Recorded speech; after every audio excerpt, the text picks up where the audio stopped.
understand, and you see people like Boko, Corby, Benji, and you see people like Pato, and you find out that our musical director happens to be Mr. Errol Lynch. I think we got nothing but the best. Would you give the band a round of applause? Would you give the band a round of applause? Would you give the band a round? And 4 beautiful sisters doing some beautiful chorus work for us. We call them the Review Angels. Give them a round of applause. Give them a round. Listen, you know, it's my biggest problem. My biggest problem is my fans and them. Last year, they come knocking down my door. Black Stallion, Black Stallion. I said, well, what happened? They said, listen this. You know, all them other singers just sit down and write a little smut now and then. You mean you can't write one for we? I said, all right. I'm going to write this smut for them. I sit down, I take up my pen, and I take up my paper. I start to write my smut. Play the thing, play.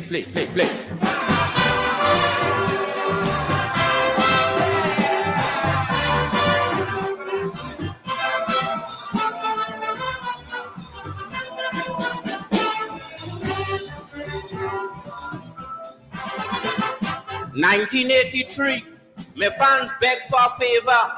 I decide to help them, so I write this soca. Last year they come back with a different story. They say they want something smutty about Gino Dorothy. Now on my fans, you know your future depend. So I sit down to write this smut only to please them. But as I take up my pen and my piece of paper, and I write out the first verse, listen what I remember. Oil money come, oil money go, on the pavement and ghetto. When Mr. Divider start to divide the bread equally, I go in and finish the whole damn calypso about Dorothy. How I jam she, how she jam me, how we back, bread and we roll back. But once my people keep fighting for equal share of the cake, wait Dorothy, wait Dorothy,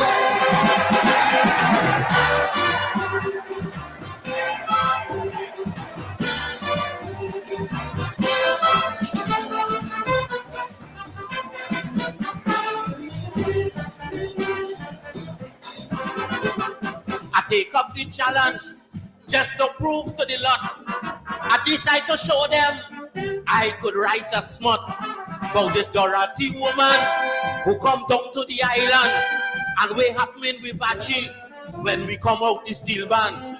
Look, I done hire 2 girls to put on some short thing. Was to come on stage and show how Dorothy whining. But it's a wrong thing I'm doing. So when I strike up the first note, suppose Jaja punish me with a stroke in my one throat.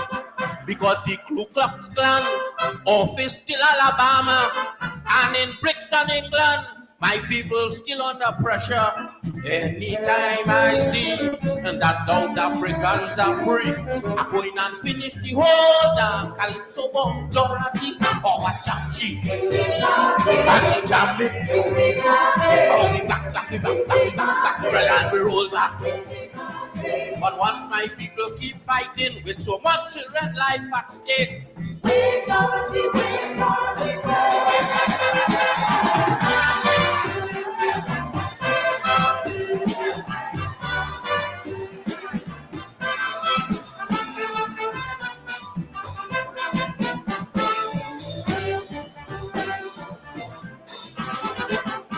passing to London, and you're sure to hear it.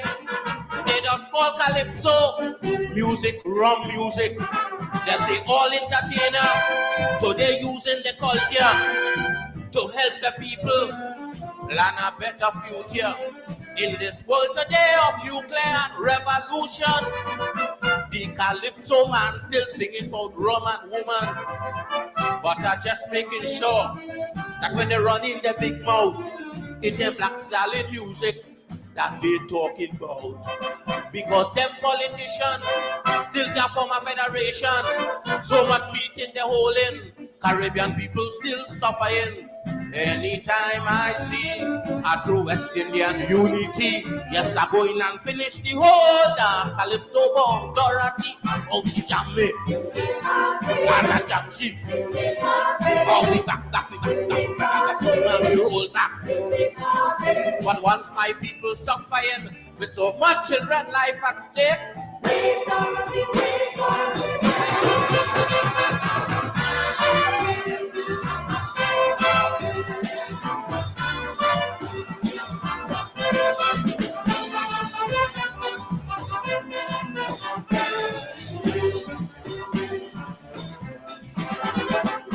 for verse and chorus is too much of lyrics. So sit down and write smart in this moment of crisis. My head saying yes, but my heart saying no. And I just follow my heart when it comes to writing Kaiso. Now to all my fans who want smart, I'm very sorry. But my pleasure does always come second to my duty. And my duty is to make sure that my people life happy. And anytime that thing happen, we go jam down Dorothy. Because so much of famine in Ethiopia, assassination, I say going on in India. Anytime I don't have to live with them frightful things around me, yes, I go in and finish the whole Calypso bomb Dorothy. Oh, I jam she, and she jam me. Oh, we back, and we roll back. But once my people suffering for an equal share of the cake,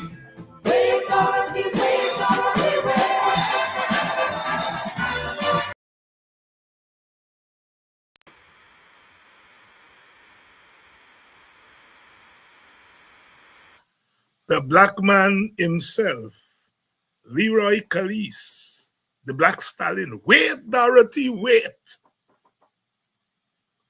You know, Dorothy just up with his charting and wind up, and they want Stalin to sing about that. He said, no. Oil money come and oil money go. And poor people still in the ghetto.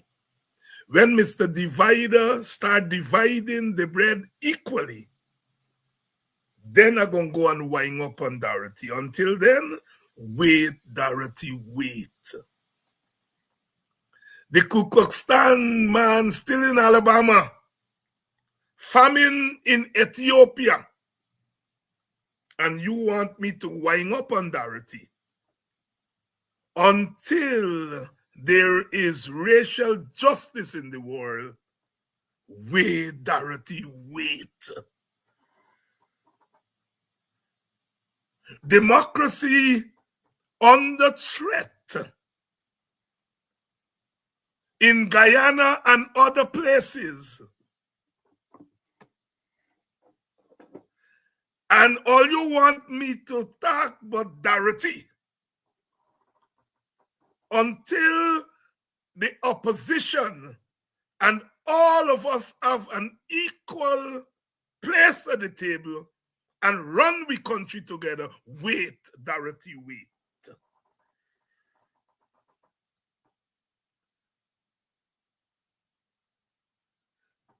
My government cannot distribute $500 US.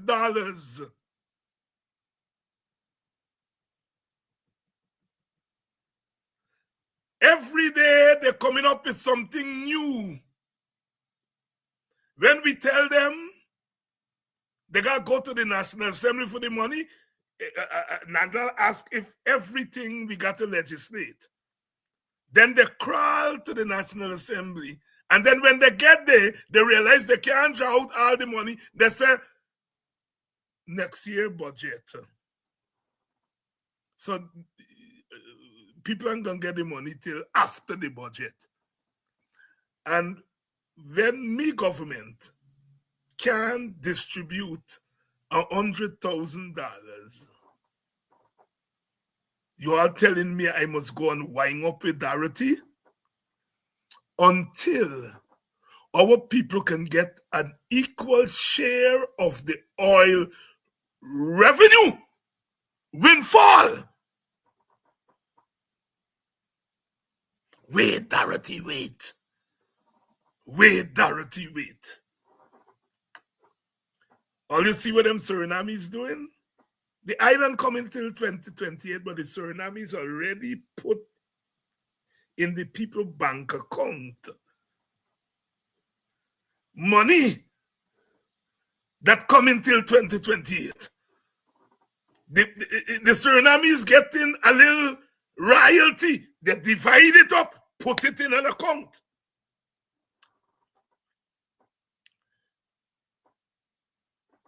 In 2018, me party tell the coalition government to do what the Suriname is doing. We said by the time you get to 10 billion barrels, you can give you people $5,000, but start, make it into law. They didn't pay, we don't mind. Though the Suriname is showing me what you got to do. And you all telling me I must go and wind up on Dorothy? Wait, Dorothy, wait. Our country in trouble. You can't distribute $100,000 because in the first place you didn't mean to give anybody nothing. If you had any interest in giving people $100,000, you would have put it in the budget. You won't put it in the budget, meaning you had no interest. You read in the tea leaves, and the tea leaves tell you in September that you're going to lose the election. And you say, buy, then WPA buy this, say so. They're defunct. They're defunct, but let me thief the defunct idea. But you can't thief something. You know, me have a friend, I mean, a little boy, he gone thief. Them time the tape recorder, or the 70s, your mama saying your daddy, I sent tape recorder from America. When he gone thief the tape recorder, and he know for walk it. You know what button for Thor? What thing? The PVP thief the idea, and they don't know how to walk it. They even know for cheer it out. They know you can go. Damn, they're thieves. Mark on their face. I see my friend Gabriel and them doing some serious analysis about why they can't share. And I love Gabriel. That's why I love when he come on this program. But the simple thing is the people don't know how to work the cash transfer thing because the TV, they have no interest in it. They want to get it to hustle some votes and hustle some money. And so they said we do the thing. But here what happened? We step on them with an eagle eye. We watch them. So they can't maneuver like they used to do before. So every time they try to run, I will brackle them. Bap, they fall down. They go so, I will brackle them. They fall down. They also forgot so, I will brackle them. They say $200,000 for household. When I will brackle them there, they say $100,000 per individual. We'll brackle them there. They say when they're going to get it before Christmas, when we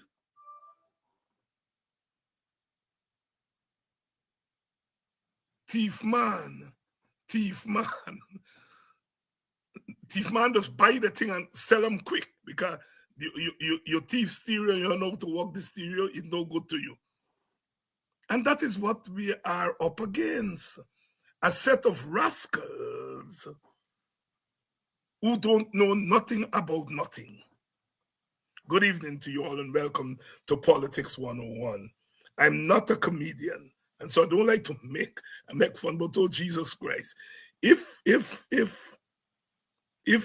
thing wasn't serious, you know, thing for crying, man, a laugh. Me know. We understand that they're sending out an SOS call for Professor Thomas. They're calling in Professor Thomas to come for help them. Well, we are patriots in the WPA, defunct WPA. We are patriots and we are willing to help. So we say, if you all call me the right way, and we go come. But you see, talk off, left off. Good evening and welcome to Politics 101. We're in the month of December. It's Christmas month, a season of goodwill. Christ was born on Christmas Day, and his coming was a breath of fresh air to the world. Oh, Jesus Christ. Oh, Jesus Christ. Help us in Guyana. Help us. We were hoping to celebrate your birthday, Jesus, with a little $100,000, a little small piece. But it ain't happening because the people who run in the country ungodly. Ungodly. And they get God. They're born with God, but they throw away God. Because God not like ugly. God not, and they ugly bad. God not like ugly. Good evening. Welcome to Politics 101. I am not a comedian. I am a humble little boy from Buxton who happened to have had some opportunities, and I am using those limited opportunities.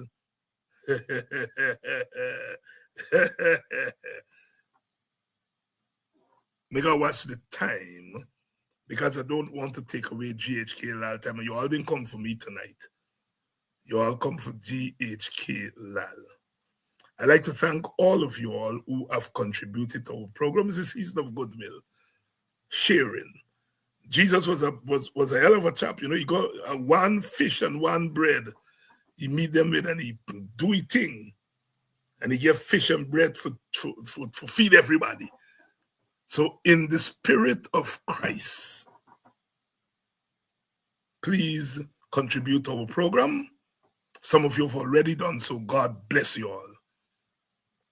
And I want God bless more of us. More of us. Good evening. Welcome to Politics 101. All of you are ready. Let's bring in GHK Lall because it's his time tonight. GHK Lall. Good evening. And how are you, my brother? Well, I hear you talking about fish and bread. Good evening, everyone. Month of December, special time for me, you know, Christmas. And I also remember, in addition to the fish and bread, that Jesus fashioned a rope and he beat some people and run them out of the temple. You remember that one? Thief man them. Yes. I just turned my father's house into a house of thieves and brigands, and he run them out of the place. Thank you very much. And I think, as we share tonight with our brothers and sisters in Guyana and out of Guyana to where we are scattered, there's so many things that are going wrong here. And to leverage off of what you started out with, we really need to be serious and focused and concentrated and constantly. There's no off switch because even the little things can't be done in a smooth and dignified manner for our people, old people, young people. You know, if you're thinking about this thing since COVID, which is a couple of years ago, how do we share this money, this patrimony that belongs to everybody, not just somebody? How do we share it? How do we make provisions for that? You have the GRA, you have the NIS. Those are mechanisms. Dr. Hines, you know from the States, and we have a lot of the diaspora watching and listening, how these things work. You have a mechanism, an apparatus in place where the thing flow, untouched by hand, untouched by scampish minds. And so no, they want to put the thing in cash and they want to do it at the last minute and they want to squeeze the people or they want to squeeze some of the people. And so you end up with this, what the Americans call SNAFU, SNAFU, situation normal all, and you all finish the FU, right? I mean, that's what it is. You're announcing And then every day your story changing. And every day you're coming up with a different story, right? About app and about who going to get now and who going to get later and who qualify and who don't qualify. And then you widen the net for your own sinister motives, agenda, right? Why you got to take me photograph or you photograph for little money? Eh? For me money. Why you got to take the front and the back, the barcode of our ID cards for what purpose? For collect 500 US dollar? Were you building? What factory you got take you taking this database, this detail from meeting with the photographer you take out there? For do what? For do what with Professor Hines? What we really is this a cash grant or is this a cash conspiracy with the election in mind? And I think some things speak for themselves. You can't see Jumbie under every rock and behind every bush. But when you're dealing with scamps, you talk about God in like thief. We got an old saying, I grew up with this as a little boy. Two thief man does make God God laugh. laugh. 2 dozen does make he cry. Mm-hmm. And that's what we got. We got 2 dozen of them or more in places of authority, places of decision making. And look what we get. We can't wrap our arms around this thing and say, look, we have some wise men, Christmas, but we got all these Herods, all these Herod Antipas is where Jesus there, is where the light there. And that is what we have here. These chaps here, every time I said to people, every time I write this, when they sit down and think about a policy or something that they've got to share, the first thing they think about it is how much they're in there for we. Yeah. Yeah. How much they're in there for we, or how can we use this program, whether it's this caring, this sharing, this money, the provision, what is in it that we can exploit and extract for ourselves. And wherever left for the people, left for the people. And then we make a big speech about it. And these people ain't stupid. You can tell me men who got doctor behind the name and doctor after the name, they may know what they're doing. They blasted well know what they're doing. They very well know what they're doing, ladies and gentlemen, listening to this program and any school-age children. These are the people that we don't want to, I don't want to have anything to do with them. I feel stained just by talking about them. I feel like I'm doing myself so wrong by writing about them. But we have to, because this is what our society demands if we're going to have any form of equity. We can't be frivolous. We got to laugh sometime.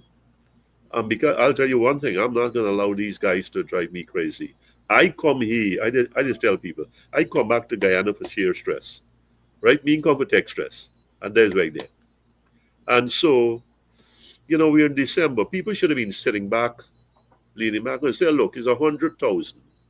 It boiled down to 100. It's better than nothing. And you know what? At least I could look forward to the holiday. I could buy a little chicken. I could put aside a 10. I could call the neighbor over and get a little piece of black cake and a little ginger beer. I could celebrate Kwanzaa. I could get ready for the new year. No splash, no splurge. But we're dealing with a real cluster situation here where everything seems to implode. And now they're running, you got registration sites here, you've got registration sites there. I see opposition MP, correct me here, I think it's Miss Ferguson, who said, why y'all don't, the people got to collect the pension book. It started yesterday. Yesterday. Give the old people, run them through the registration process at the same time. At the same time. Yes. Right? I hear today some people go and they run them through the process. At least they listen. but it came out of an opposition member's mind, and the good thing it has been followed by somebody. Got to tell you that in October they said, or early November they said, public servants and pensioners are part of the system. They're already in the system. In fact, they're a captive audience. Sure. So why they got to go and register again? Mhm. Why they got to go and line up or turn up at some registry? Why do policemen, teachers, why do they have you already there? They got a photograph for you. They got what in the Ministry of Home Affairs, the Ministry of Education, and all the other ministries. Yes, they're doing it in house, but why even go to that? You got a payroll. You got a payroll. You got all the names and tins before somebody could get paid, before they could come on board. I mean, I was a public servant for a couple of years, way back, and so that system has to be enhanced. So you know the people, you know the people. But this thing about the photograph, and now I understand from people who actually went, and they're taking the photograph of the front, and then they turn around and take the back. They're scanning, they're absorbing the information in the barcode, and that is ominous. You can't let go the census figure. But look. There's a confluence of developments here. There's a combination of things that are coming to head at the same time.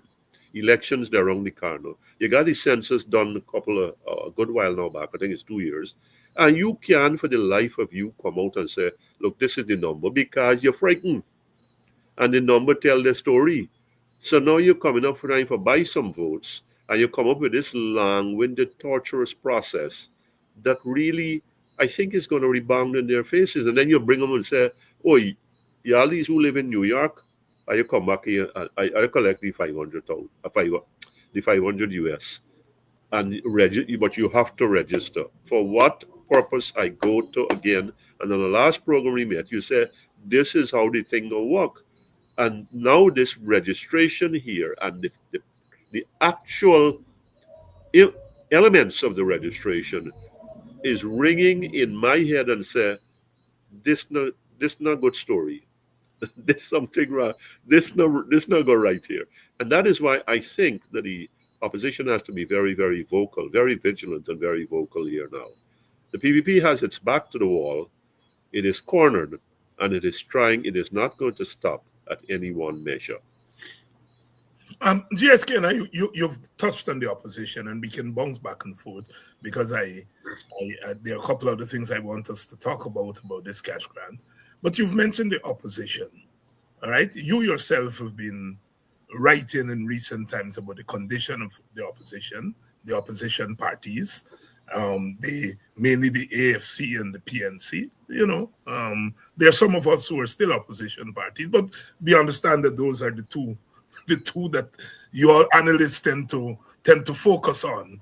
And then today, the TUC at a press conference said the opposition is not militant enough. I want you to tie your own reflections and analysis of the opposition and against the backdrop of what has gone on. And then today, the TUC coming out and saying that the opposition is unmilitant enough. Talk us through your reflections, especially your recent reflections on the opposition. I agree fully with the TUC, and I think that people like me shouldn't have been saying it earlier. The TUC should have been there. It's good that they've said it now. For a democracy to work, for a democracy to be vibrant, you need an opposition that holds the government's feet to the fire. That's a given. I think that the opposition has been too passive. I think that the opposition has been too distant, if I may, from it has lacked visibility. It has lacked potency. All right, we might say they got money and they get picked off because the people got all the money in the world.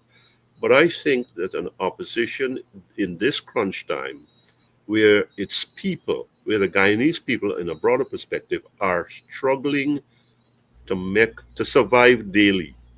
40% of them at a minimum, if not more, and most of them are your people. You've got to, well, you got to be up in arms. You got to be up in people's face.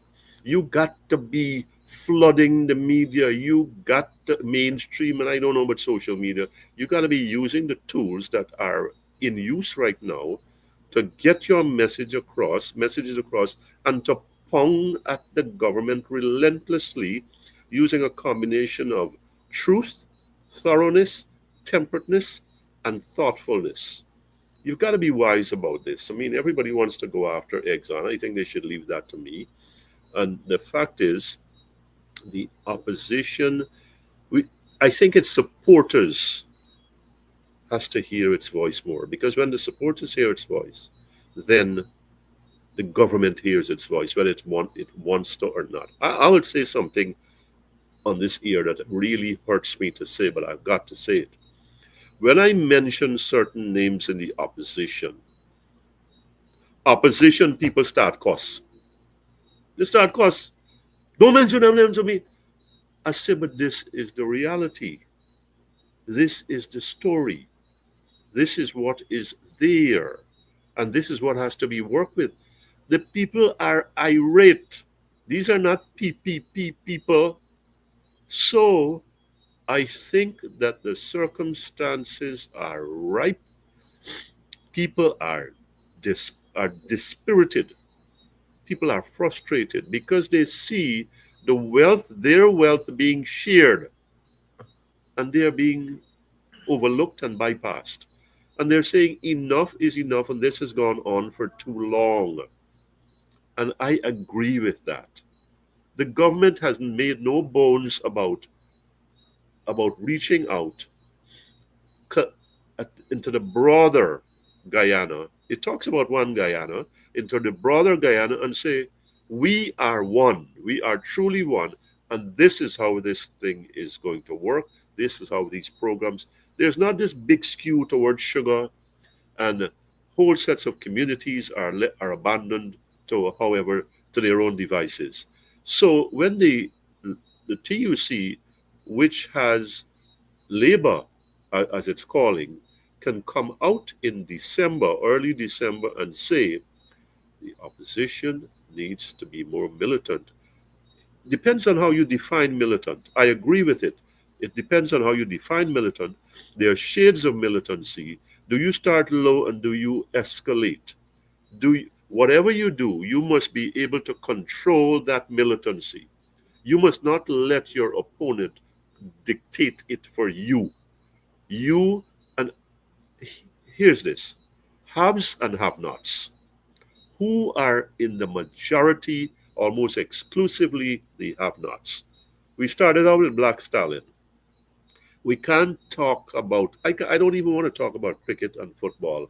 I'm a big NFL guy, a big college football guy. Cricket has kind of faded with me when the West Indies started to fade.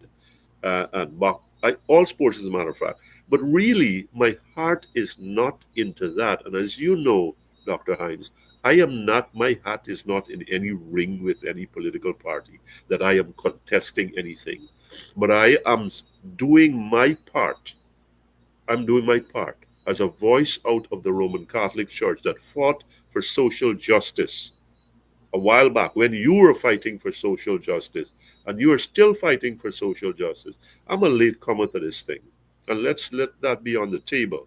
But the fact is, there needs to be more voices from my side of the equation, and the opposition needs to take the lead in really, really pounding the pavement, really being that voice for the voiceless, and representing some sort of potency. Now, in terms of an actual thing, I think that the opposition and the opposition leader erred, however slightly or immensely, some may say, when he said, well, look, we're going to put a pause on street protests or going out on the street.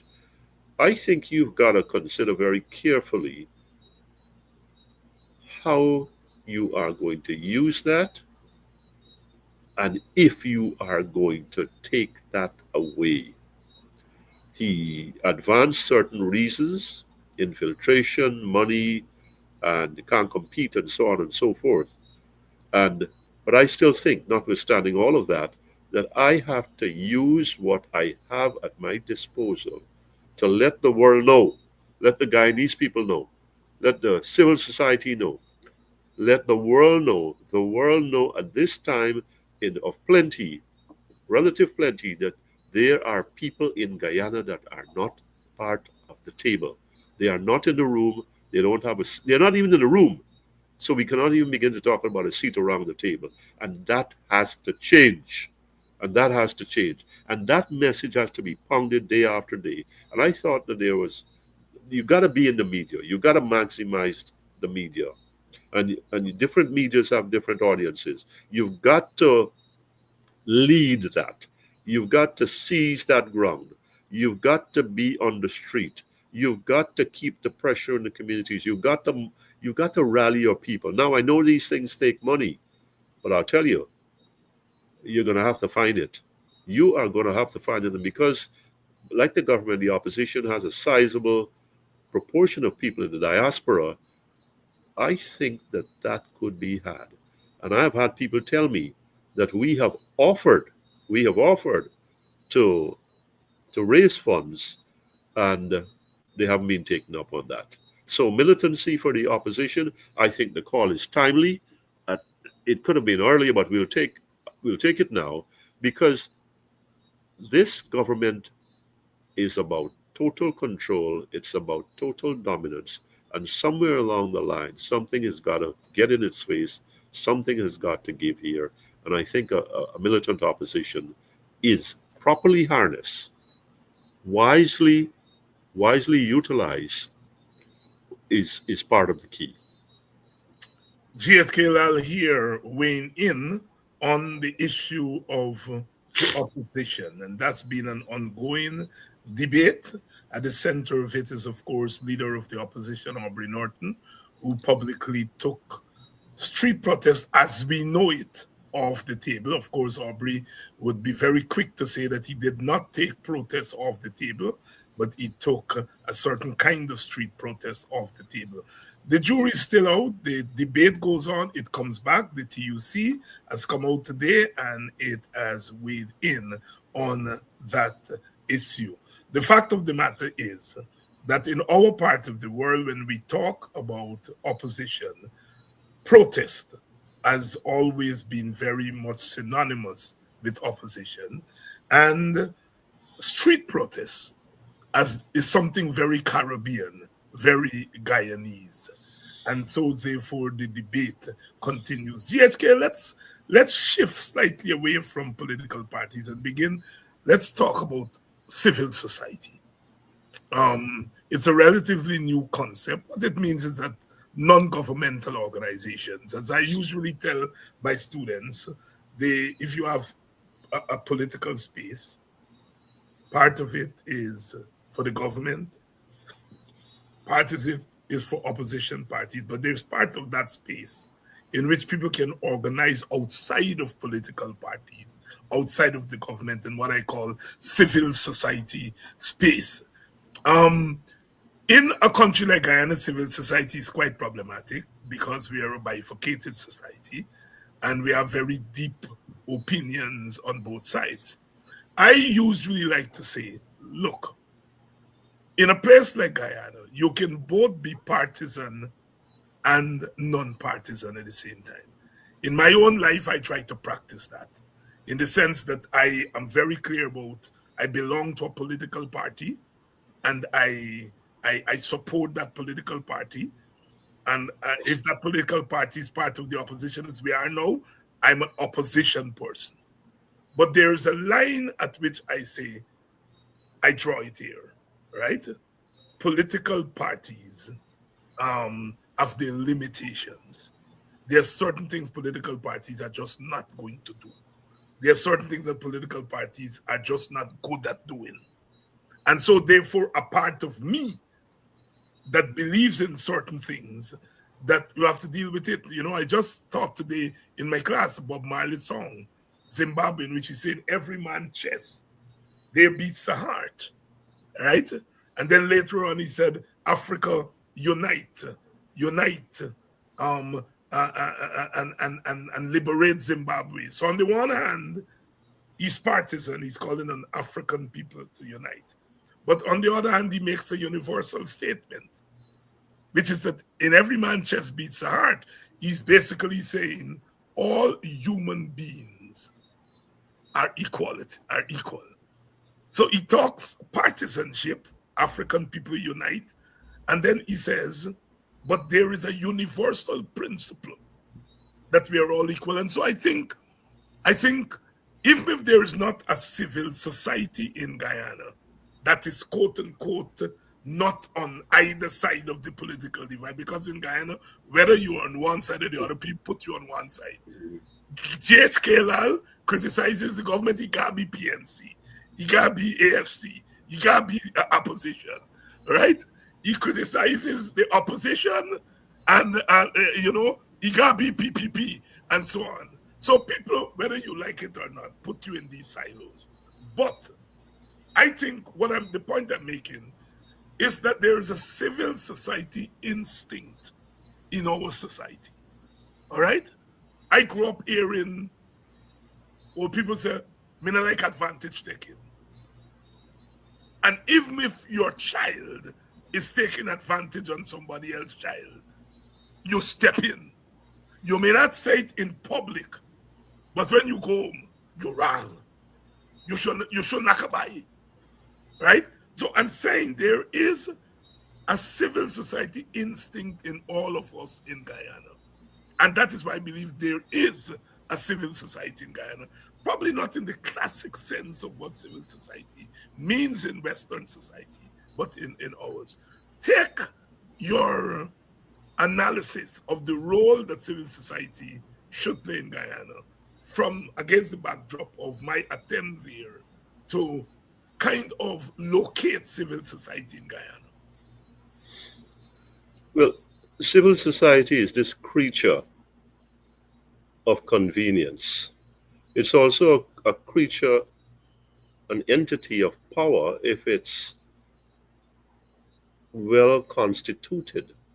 A functioning civil society has many components, and common sense, labor, the church, the community. It's across the board. It's got special interests. It's got national interests. Civil, and that's just the surface that I've scratched there. In this country, the church has to play a bigger role. Labor has to play a bigger role. What is happening? We have these splinters, and that has been to the disadvantage of civil society. The media, you use the word bifurcated, which infers, which means two. It's multi-segmented. It's multi-segmented because money is there to steer people this way, and you've got fewer and fewer left that can be called professional and independent and neutral and all of that business. Civil society has to have a vision of what it wants for the civil space in which it operates.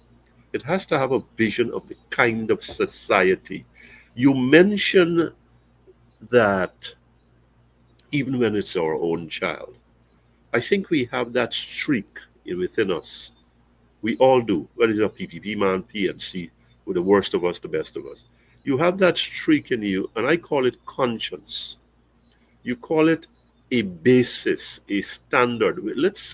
I don't like textbooks. I've read too many textbooks in my life, too many theories and concepts. What does real life teach us? What does our life teach us? The experiences we have had, good and bad. And how do we rise above those? And that is where a civil society comes in. It looks at the government, it looks at the opposition, and it looks at the broader society away from the partisanship, ideally, and says, this is what we want. This is what we aspire to for all Guyanese. We are not joining the political fray. We are not necessarily above it, but we are certainly close enough to it to, to have a contribution that should count. That should count.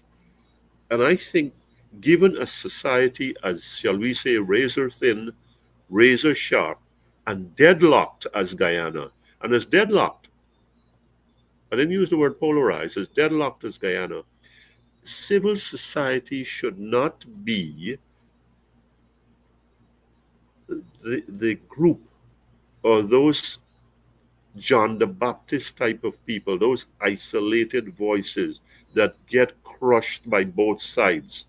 You're a PPP man, you're a PNC man, because at one time or the other, you are saying something that earns their disfavor, that makes you disreputable in their eyes. Civil society has to be fearless. Civil society has to be conscientious. Civil society has to be ethical. We can't come here and look to undermine organization ABC because we are looking to weaken it so we can strengthen where our hearts really are, which is either the PPP or the PNC. It ain't going to work. I mean, one person may break away or one person may sell out. You know what happens to these programs. We have a topic. We are trying to flesh it out. And you've got people throwing their darts. They're throwing their darts. At least they're doing so openly, maybe under an anonymous name, a false name, as we say, a fake name. But in civil society, we can't afford that because our society is so tightly knit. Civil society, it has to have these pieces. Each body has to put its weight. It has to be genuine in its objective. It has to have a vision that is national and that is truly non-partisan. Look at this group. Look, extract from real life. ANUG, a political group, mind you, not a civil society group, a political group, folks. And they said we're going to be different from the PPP and the PNC. Good. Good for you. And then we have this joinder and all of that. Mm-hmm. And one person ends up in parliament. Good Lord. Good God. And you cannot have the decency for when you 3 months done for Lego the thing. Then how can I trust you around $30 billion or $30? How? Or anybody of that. This is the understanding from which we proceeded. This is the idea on which we were founded. I'm talking civil society terms now, but within a political reality. And I want to make this very, very simple here. And that is where civil society is vulnerable. In that it's people like me and you. You are a political scientist. You're a political practitioner. You're a political historian and person. So I don't think you can shake that.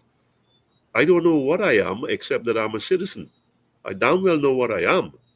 And it is that I will speak my mind. I will explore my conscience. Where do you stand on this? How do you see this? And if it's got to be a one-man civil society or a group in me, then so be it. Here's the story here. How do we differentiate ourselves from the political wrangling, bickering, and treachery that has been so much part of our history? I think this is where civil society can make its mark, and it can be a mark of distinction. Church, labor, media, community. I'm missing some pieces here, and it's not coming to me. It's not flowing as I would like. Academia. Academia, the professional organization. Yes, Let me say this to you. You know this. Your life has been in academia. I've spent 11 years in higher education. Here's my story. Where is the vibrancy in our student body in this country? There you go. There you go. Civil society. Come on. Yeah. Yeah. This is where the energy is because there's the youthful blood there. The blood is thinner, and the need for speed or the patience is just not there. We do not want to live under this kind of setup. We've got the world at our feet and the world in front of our eyes, and we want to have these things done now and done this way. What happened to our students? Oh yes, I hear about valedictorians and 3,000 or how many thousand. Wonderful, wonderful folks. I tip my hat, I bow, courtesy, all of that business. But what are we producing here? Zombies? What are we producing here? Robots who come in, open a book, read a book, write an exam, done. What kind of citizen are we producing here? I mean, where is the intellectual curiosity and the ferment that leads to a different society, not necessarily a better one, but a different society? Where's the thinking outside of the box? Where's the thinking that says, where are people reading and being familiar with what are the bitter realities of life in Guyana, where everybody is talking so beautifully, so deliriously about us? And we here who are living in Guyana, we can't buy bread. We can't buy a slice of black pudding or a little parcel of chana. What is that? I got to write about this, David. I don't know when last you. I know you come here frequently and you spend some time in the long holiday. This thought occurred to me. I'm driving through Georgetown, and I'm saying, man, have we got a lot of drugstores? We've got a lot of pharmacies. I mean, some streets you go, you've got two of them, and there they are. There they are. Now, in the country area, there may be less. And why do I bring that up? We spend hundreds of billions of dollars on healthcare, and so we're supposed to have free drugs there. Why do we so that means when these pharmacies spring up, they're doing business. There's a demand for their products. It means therefore that what people are getting in the public healthcare system is not enough, and they've got to go there. So therefore our people have got to come out of their pockets with money that they don't have to care for their health. This is where civil society, the professionals, the legal professional, and it's some things are coming up, the medical professional, the academics, are all part of a group or many groups, human rights groups, environmental rights groups, and they are there and they are concerned about the quality of life and the standard of living that they have during their time. And so they want to see that change. They have ideas, they have recommendations, and they have some pressure. They have some energy to develop some pressure. This is what we need in this society. But everybody, most people are, many people, and there's a few that have resisted, who have responded to the cajolery and the appeals and the financial incentives, and so things fragment. And we get the norm, the abnormality becomes the norm and continues. And so we could have the vice president and the attorney general ranting and raving, and the president in the forefront. And instead of us improving, we're just degrading ourselves. GHK Lall here touching on the human side of our society, which, we political people often do not pay attention to. Bob Marley said in one of his songs, Slave Drive, I think, every time I hear the crack of the whip, my blood runs cold. They brutalize our very soul. And referring to slavery, that slavery was not just a physical thing. It was a way in which they brutalized the soul of people, mess with you, so that later on, Marcus Garvey would say we have to emancipate ourselves from mental slavery. One of my fears, GHK, after listening to you there and listening to others, is that, people think that when you change a government, it's just to get rid of one set of people and the thing. But what the PPP is doing to Guyana is that they're brutalizing the souls of Guyanese. And that you will change the government, and I think the government has to change. But you will inherit a brutalized society, a society whose soul is brutalized. There's a way that, look at our drivers, how they drive on the streets. It is not that they don't know that if you do this, you are going to kill yourself. If you drive in a certain way, then they're rational people, they know it.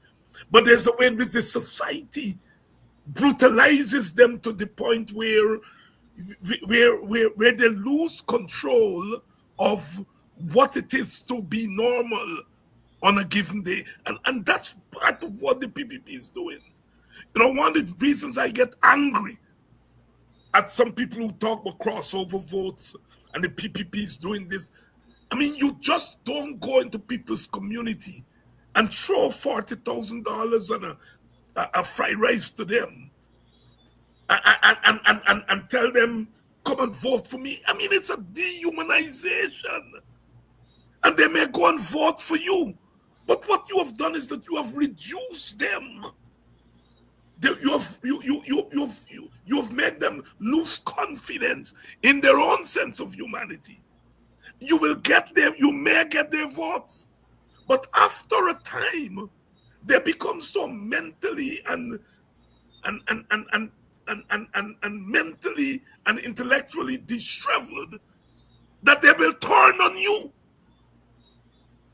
And that is where we are going down. And I think you have hit the nail on the head. What passes for politics? Really, Jack Dio is the vice president. And that man sit up on there every Thursday. And intelligent questions are put to him. He does not answer them intelligently. He just cusses people out. And young people who are on the net will run into that. And for them, it may be entertainment. But in a sense, what that does over time is that it normalizes a certain kind of conversation, interaction, communication in the society, because he is an agent of socialization. He's an agent of socialization. And so the way in which those people are messing up the minds. I was a small boy when Burnham was there, and I grew up in a household and a village and at a time where Burnham's excesses were challenged. But you always say, but my God, even when you oppose Burnham, my God, he speaks well. He's a, so you're struggling against him. You're saying, I am against your overreach. But he speaks well. He's a visionary man.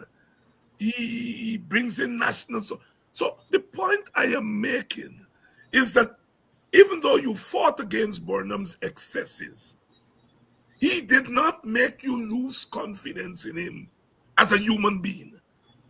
And I don't mind fighting Jack Dio's political excesses, but I find myself coming up against him as a human being and the kind of example that he's setting for my country.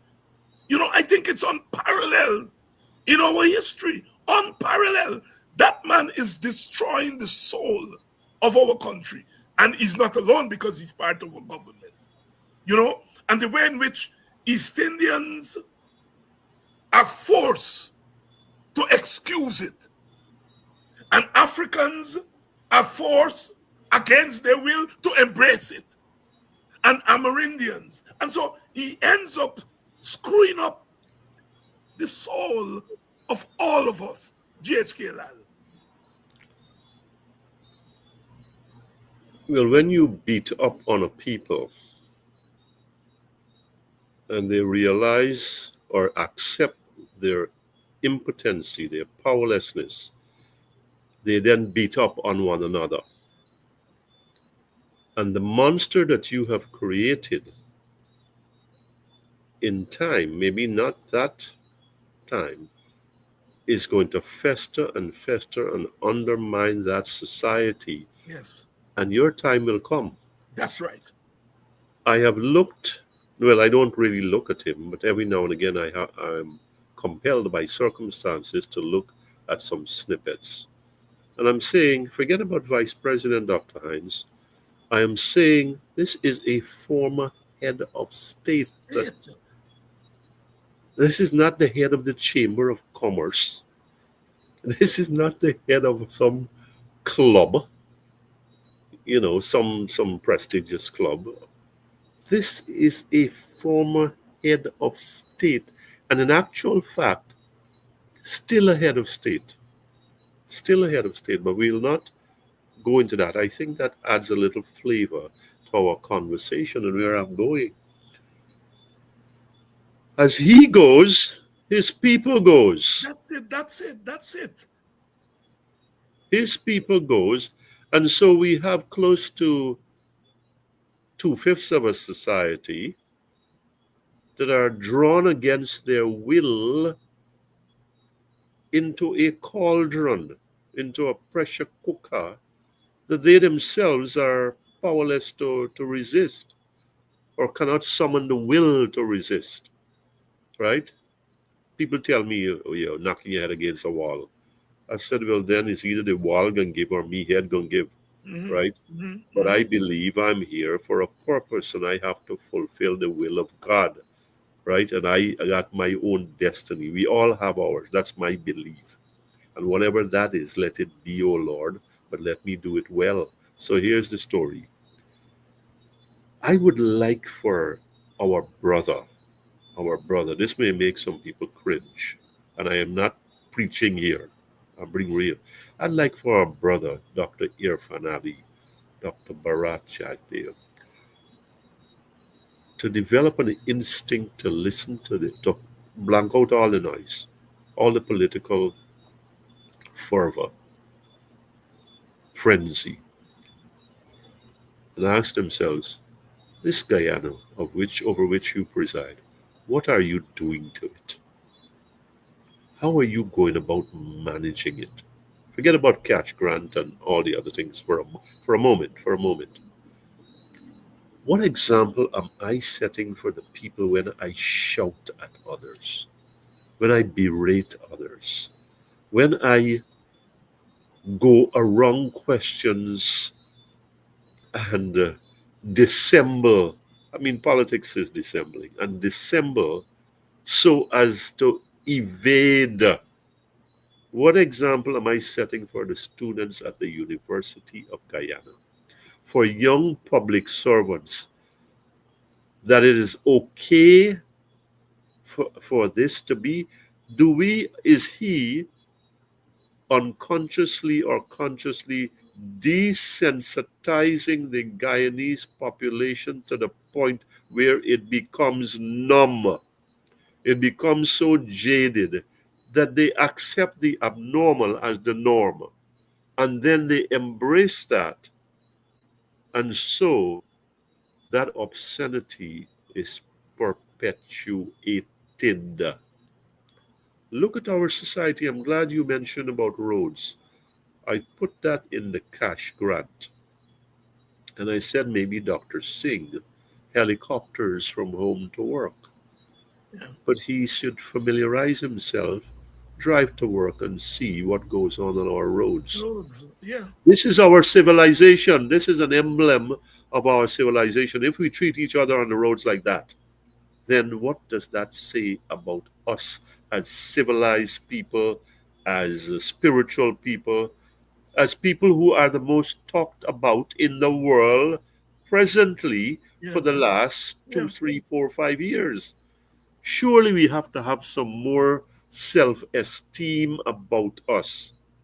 Dr. Jagdev has to have some self-respect about himself that I can't continue along this way. I cannot everybody cussing, so I must cuss, or I am going to set the stage so everybody gonna cuss one another. What sort of cacophonous society are we going to have? Are we going to be a nation of men or a nation of mobs? I mean, that's what it comes down to. Thursday afternoon, that's not a press conference, that's a press brawl. Oh, that's It's what not it a is. circus, it's not a zoo. Those things are, I mean, look, man, have some self respect, Dr. Barat, about what you're doing here. What I mean, you're playing politics and you're playing to the crowd and your audience and your captive people and whomever else. But at the end of the day, I'm sure that the public relations people, or whatever you call them, public affairs, political affairs people at the US, the ABC countries are listening to that program. They have to listen to that program, I Yes, would yes, think, as a matter of, well, how does this impact our presence and our business in this country? And what do we share back to their mother, respective governments about what is going on here? I mean, look, somewhere along the line, some standards have fallen. You used the word, and I was waiting to see what word you would have come up, and you said it wasn't disheveled. It was what? Not shredded, right? yeah, yeah, Is yeah. I mean, the whole thing has broken down here, yeah. where people are perhaps even applauding what is going on. You stick it to them. You stick it to them, brother. And are we going to talk about one Guyana in the next breath from the other side of our mouth? Something which I notice he has not really been keen on, No, right? He's not no. being zealous on, because that might be to his disadvantage. Well, I think one Guyana is a farce anyway. But the fact of the matter is that here it is. We have a former head of state. Every Thursday, he holds court. And what we have is this utter degradation of what we as Guyanese feel is a vital component of a society that is healthy. Why can't the vice president, a man of such stature in his party and in this country, and he has that, not recognize the role he has to play and be responsible about it and be honest about it? There's a time to play politics. There's a time Yeah, for leveraging and marshalling and lobbying and all of that. But all the time there must be that simple decency that separates man from beasts. And I think he has lost. He's really has lost yeah, that yeah. He has lost it. recognition of the dividing line. Yeah, yeah, yeah, yeah, yeah, yeah. But Gabriel, you and I, generations before us, generation after us. It's an unspoken rule about how you speak about women. Yeah, I grew up in a village. I would, at later on in life, when I became an adult, I would know that they were, you know, women of the night yeah, who uh-huh, emanated from my village. I never knew when I was growing up because those things were spoken about in hushed tones because you didn't speak about women of any station in life a certain way. hmm I grew up with that. And hmm I may take some liberty and abuse Ali and abuse Jack Dio, but I won't abuse Gail Teixeira or the women in the because I grew up feeling that hmm women are out of bounds when it comes to yeah, certain kind of abusing. off All limits. right. Yeah, But that man sits there every week and refers to women in the opposition as low life and it is just un-Guyanese. But yeah, he's turning it. He's normalizing our society. What are young men who are listening to that? What respect would they have for women? I am not saying that there were not times when we were disrespectful to women, but it wasn't knowingly because you get your ass cut. You know, we grew up in a society in which we said women Woman and picnic out of bounds. You want to take the liberty with man, not women. But that man is stinking, and it's messing up our country, And as political people, we have to take cognizance of it because those are the unseen consequences of political action. We see the seen consequences, but the unseen consequence, oh, it mess with our people's minds. GHK Lall, your closing thoughts. Well, there's a chain reaction there. I think, look, we're in December, season of peace and goodwill to men. I think I try, and I don't know. You people like you and others, including the critics, have to tell me how well I do that. I try to be civilized to people. You talked about women. Let's go backwards. I mean, we couldn't raise we voice. Forget about getting to the disparaging or insulting word. We couldn't raise we voice and say, well, you're eye black, or you're mad. You're mad. I mean, you get it, and forget about corporal punishment. You get physically battered, right? In the house. In the Yes. house. So that instilled a discipline in you that you never forget. Here. I mean, you said it, and we are human, and sometimes we lose control. We are pushed to that extreme. But if you got some God in you, if you have some standards in you, if you had some grooming instilled in you, and you have your own your own modicum of respect when you bring all these things together for whoever it is, somebody from another race, somebody from another economic stratum, somebody from a different gender or a different orientation. You might slip up every now and again in a moment in the heat of anger or whatever. But here's this: it does not become a pattern. That's it. It That's does it. not become Become a a pattern. characteristic, Yes. Yeah. right? That and after a time that you come to relish, that you come to seemingly relish, or you got to keep with this program because to do otherwise, you are fearful of losing what is it, popularity, traction, relevance. I don't know. If I've got to depend, Dr. Hines, and to you, my fellow Guyanese, on being malevolent or being polemical, then you might as well go and read books or write books or retire to some some island and ponder the facts of life or something. But let's go back to where we started and touch quickly on those. The Trade Union Congress said the opposition should be more militant. I think it should pay heed. I think that is a timely call. I think that is a vitally necessary attribute presence that we need in this country under very, very controlled circumstances. I think it is doable. I think that should happen, and it should have started happening already. Cash grant. I think that the cash grant was poorly conceived. It's poorly planned, it's poorly rolled out.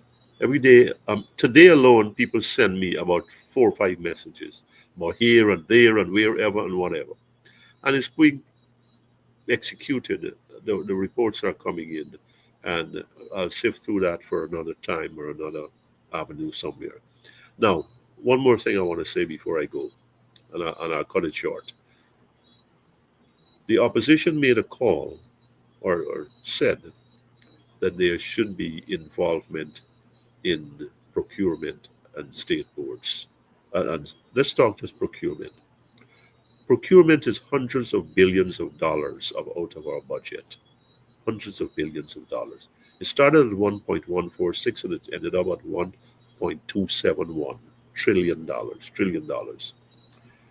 The bulk of it, over 50%, is for procurement of one kind of business or the other.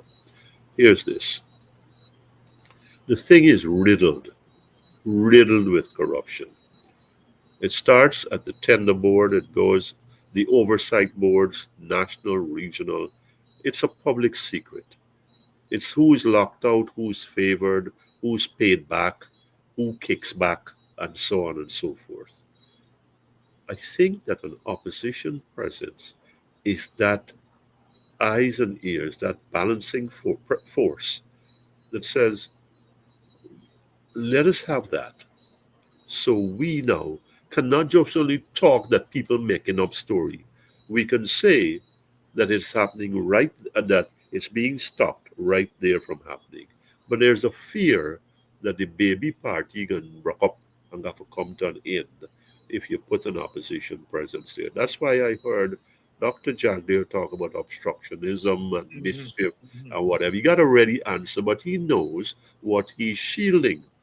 I think if you really want a better Guyana, if you want some level of honesty, you're not going to write about corruption, some level of honesty in procurement, which is the biggest segment fraction of your budget, you've got to have civil society and opposition presence to maybe not, as the man said, the executive member, I think is Mr. Mahi Paul, one or two.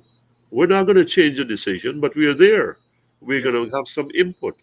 And it said that this is what the now opposition did when it was there, extended the invitation. I think that that has to happen. If the government is really serious about stamping out corruption, if it's really serious about clean governance and clean leadership, here's an opportunity to reach across to the. Everything does not have to deteriorate to a beat down and a cost down and a kick down and a shove down. And that is what Dr. Jagdeo seems to relish, to the disadvantage and to the detriment of this society. With that, I say thank you for having me. Good night to everyone, and the best of Christmas and Kwanzaa, whether you get money or not, wherever you are. Good luck. We'll try to make the best of it until we Yes. see you next month. Yes. Well, happy holidays, as you say, Yes. happy Kwanzaa, and Yes. we survive. We Yeah. survive to face another day, and in trying to make our country the place. Yeah. To the place that we want to, political contestation has its limits. Yeah. It has its limits. At the end of the day, we want a country that we live together and that we can disagree politically, but live as human beings. Yeah. Human beings, because we have human beings before we became voters. Yeah. And that is what we are losing. This PPP is prepared to trade our humanity for votes and political advantage and so on. We have work to do. My brother, thank you very much as usual for coming here and raising this conversation always to a level of some of our viewers are saying tonight. The conversation tonight is deep. And, Thank you. And I am glad about that, because when I go, I want you all to say that I was politically combative, but I cared. I cared about human beings. Yes. It cannot be otherwise. For me, for my generation, for our generation. Because Professor Neckleford said, all we have is ourselves. Yes. Governments come and governments go. But we still have to deal with the challenges of life. Yes. And when we take that away from people, we take away their humanity. Thank you, my brother. God bless. Thanks. Goodbye. Thank you. And to you, the audience, thanks so much.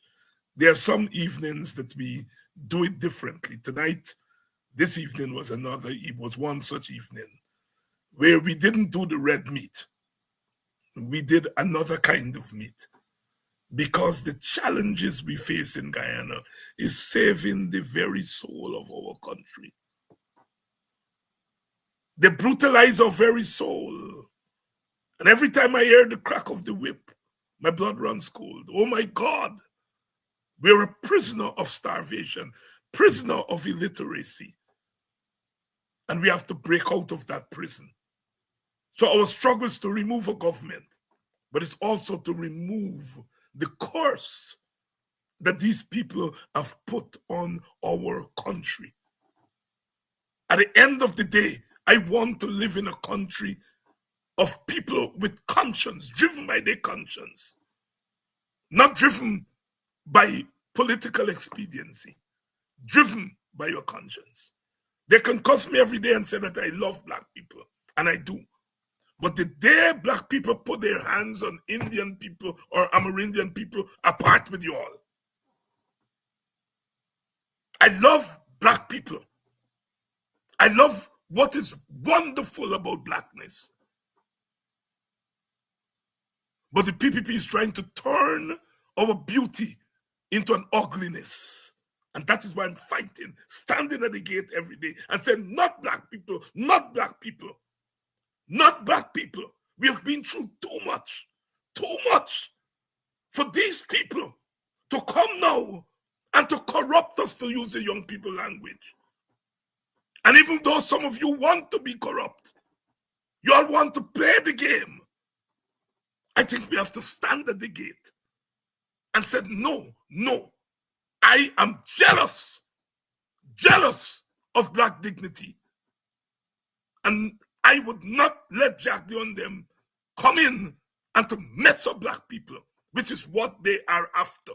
Because when they mess up black people and they're gone, it's we in the black community who have to deal with the shit and clean it up. In the abundance of water, the fool is thirsty. Robert, Nestor, Marley, I love you all unconditionally, but not uncritically. We aim to be good citizens. Good citizens. Good citizens. Every man got a right to decide his own destiny. And in this judgment day, there's no partiality. Until tomorrow night, we're going to be doing it again. And we're keeping it real. Real. Because I don't want my people to be tricked by mercenaries. Brother, you're right. You're so right. I don't want my people to be tricked by mercenaries. I don't want my people to be contrary. Until tomorrow night.